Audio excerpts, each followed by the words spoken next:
عمران خان، جس کو خود اسلام کا کچھ پتہ نہیں، جو اپنے بچوں کو مسلمان نہ بنا سکا، وہ قوم کے بچوں کو مسلمان کیسے بنائے گا؟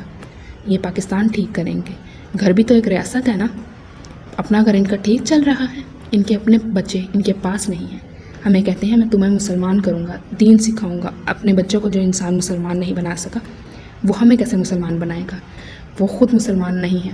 روزے اگر رکھتا ہے تو الٹے ہاتھ سے کھجورے کھا رہے ہیں، اگر نمازیں پڑھ رہے ہیں تو نمازیں پڑھتے ہوئے عجیب حرکات کر رہے ہیں۔ ہمیں پتہ ہے ہم اس سوسائٹی میں پیدا ہوئے ہیں جہاں ہمارے کان میں پیدا ہوتے ہی اذان دی گئی تھی، ہم بڑے ہوئے، ہمیں سیرت نبوی بتائی گئی، ہمیں نماز کے بارے میں بتایا گیا۔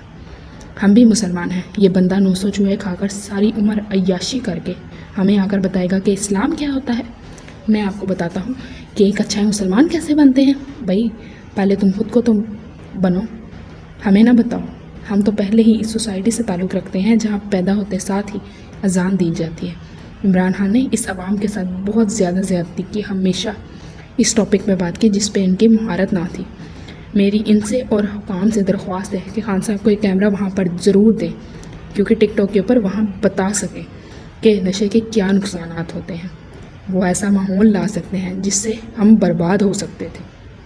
نشے کے نقصانات پر خان صاحب کو ایک ولاگ ضرور کرنا چاہیے، کیونکہ ہمارے ملک میں ہر سال 40 لاکھ بندہ نشے کی لت میں مبتلا ہو رہا ہے اور اپنی زندگی برباد کر رہا ہے، جس میں زیادہ تعداد نوجوانوں کی اور 20% تعداد خواتین بھی موجود ہیں۔ تو کوئی ایسی بات بتائیں جس میں نشے کے نقصانات ہیں، تاکہ پاکستان میں نشے کی روک تھام ہو سکے۔ اپنا خیال رکھیے گا۔ اللہ حافظ۔